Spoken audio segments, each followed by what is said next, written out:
যে আম্মা কই যেতেছেন? আমি তো তুম করে খুঁজতে গেছিলাম। সন্ধ্যার সময় তোমরা কই গেছিলা? আমরা জাহান্নামে চৌরাস্তায় গেছিলাম। আপনার সব কইতে হইব নাকি? আপনি কে লেগে আমাগো খুঁজতেছেন হেডা কোন? বৌমা, আমার মাইয়াটার উপরে তোমরা একটু রহম করো। আমার মাইয়াটা কই যাইব? আপনার মেয়ে কি চুরি করছে না ডাকাতি করছে? আমরা রহম করার কে? তোমরাই তো এই বাড়ির কর্তা। তোমরা যা কও আমার পোলা তো তাই শুনে। দিলেন তো খোসাটা মাইরা।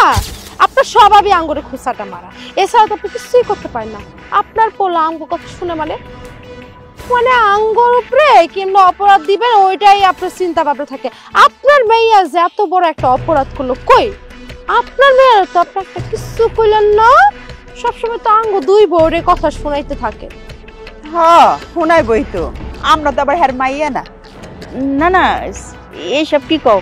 তোমরা তিনজনেই তো আমার মাইয়া। খবরদার, একদম আপনার ওই কলঙ্করি মাইয়ার সাথে না আঙ্গু দুইজনের তুলনা দিবেন না। আপনার মাইয়া কার না কোন বেডার সন্তান পেটে গর্ভে নিয়ে এই বাড়িতে আইয়া জুইরা বইছে, সেটা কি আর আমরা জানি? আমরা তো আপনার মেয়ার মতো দুশ্চরিত্রা মানুষ না। আমরা আঙ্গু জামাই লগে সংসার করে খাই। আঙ্গু জামাইও যদি আঙ্গুলে লাথি উষ্টা দিয়েও যদি বাড়ি থেকে বাই করে দেয়, তাও আমরা আঙ্গু স্বামী পায়ের তলে পড়ে থাকবো। আমরা আপনার মাইয়ার মতন বাপের বাড়ি যাইয়া বা এগো ঘাড়ের উপরে বইয়া খামু না। দেখেন গা খোঁজ নিয়া আপনার মাইয়ার লগে আসলে কোনো পোলার বিয়ে হয়েছে কিনা, নাকি কোন কুকর্ম করে আইছে আল্লাহই জানে। আমারও এটাই সন্দেহ হয়। বৌমা, তোমরা দয়া করো, এমন কইরো না। দেখেন আম্মা, এত বেশি কথা কইেন না বুঝছেন। আপনি বাড়ি থেকে ওই আপদ বিদায় করেন। আপনি যদি বিদায় না করেন না, আমরা দুইজনে মিলে ওই আপদের ঘাড় ধইরা বাড়ি থেকে বাইর করে দিব। কয়ে দিলাম কিন্তু, ঠিক আছে না ভাবি? লও যাই।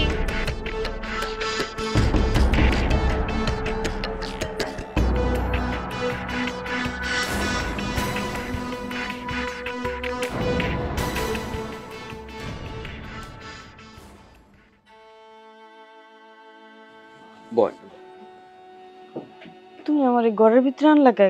ভাবিরা দেখলে কিন্তু খবর আছে। খবর তো আছেই। দেখবই, আমি আমার দিক থেকে যথেষ্ট পরিমাণ চেষ্টা করতেছি। তুই কারো কথা কিছু মনে করিস না। আমি তো আমার বউর লগেও পারি না, আমার ভাইয়ের লগেও পারি না। কেউ আমার কোনো কথা শুনে না। কত করে বোঝানোর চেষ্টা করলাম সবাইরে, সবাই আর উল্টা পাল্টা কথা বললে আমার। যাই হোক, আমারে কয় ওডি আমি কোনো মাথায় নিই না। তুই আমার একটা মাত্র বোন, তুই কারো কথায় কোনো কিছু মনে নিস না। কেউ তোর পক্ষে না থাকা আমি আছি, এই তোর ভাই আছে তোর পাশে। আমি জানি ভাইয়া, আমি অনেক বড় ভুল করছি, কিন্তু আমার ভুলটা তো আমি বুঝতে পারছি। আমি মাপ চাইতাছি, তো হ্যাঁ আমারে মাপ করে না। আমার নানান ধরনের কথা কয়, আমার এই অবস্থায় আমার দিয়ে কাজ করায়, তাও আমি হ্যাঁ মন জয় করার লেগে কাম করি, তারপরও কারো মন পাই না। ভাই জানে আমার লোক আজকে কেমন করলো, তুমি তো দেখলে। দেখ, যে যাই হোক, সত্যি কিন্তু এটা যে তুই একটা বিশাল বড় ভুল করে ফেলাইছ। আমাকে না জানাইয়া অনেক বড় অন্যায় করছ। তুই ভালোবাসছিলি আমাকে কইতি পোলাটা কেডার, কই বাড়ি, বংশ পরিচয় কি আমরা জানতাম, শুনতাম, তারপরে ঘরেও ভাবে একটা জিনিস করতাম। তুই যেটা করছ এটার লিগে তো আমরা অপমান হইছি, আর ওইটার খেসারত হিসাবেই এখন তোর উপরে সবাই মিলে অত্যাচার করতেছে। যাই কাপন, তুই এটি না মনে কিছু নিস না।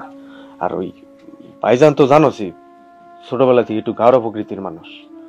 এর তো আমি অনেক বোঝানোর চেষ্টা করি, আমার কোনো কথাই শুনে না। তুই আর কথা কিছু মনে করিস না, আমি আরে বুঝাইতেছি। আমি তো ভুল করেই ফেলেছি। আমি এক কাজ করি, আমি মইরা যাই, তাহলে তো তোমাকে আপদ দূর হয়ে যাইব। চুপ কর, কি উল্টা পাল্টা কথা কইতেছ? হ্যাঁ, তুই মরবি কেন? খবরদার আর একবার এইসব কথা ভুল করে চিন্তা করবি না। ওই কি তোর একা সন্তান নাকি? ওই আমার রক্ত না, ওই আমার ভাগনা না। মরণ কি এত সোজা? আমি আছি, দুনিয়ার কেউ তোর পাশে না থাক, আমি থাকবো। আমি কি করুম কও? একটা মানুষ না খায় কতক্ষণ থাকতে পারে? বাবির আমার ঠিক মতো খাইতে দেয় না, এই সময় তো একটু ভালো মন্দ খাওয়া লাগে। আমার ভাত কটা পর্যন্ত খাইতে দেয় না, আমি কেমনে বাঁচুম তুমি কও? আমি তোর কি কমু রে বোন, আমি হইছি এক অবাগা। আমার কথা দুনিয়ার কেউ শোনে না। আমি আমার নিজের রক্তের বাইরেও বুঝাইতে পারি না, আমার বউ আমার কোনো কথা শোনে না। তুই আর কয়টা দিন একটু কষ্ট কর, আমি সবকিছু সবাইরে বুঝাইয়া শোনাইয়া সবকিছু ঠিক করে ফেলাম। তোর যা যা খাইতে মন চাইবো তুই আমারে কইবি, আমি তোরে ফল মূল দুধ ডিম সবকিছু আমি তোর সবকিছু কিনা খাওয়াবো। ওই তোর ভাবি যাতে না জানে, হ্যাঁ, আমার খালি কইবি, আমি তোরে লুকাই লুকাই সবকিছু আইনা দিব। আর তারপরে সবাই বোঝানো হয়ে গেলে তখন আমরা সবাই মিলে আবার মিলামিশা থাকবো। আচ্ছা ঠিক আছে, আমি এখন যাই। ভাবি দেখলে আবার তোমার লাগে উল্টা পাল্টা চিলাপাল্লা করবো। আমি যাই। হ্যাঁ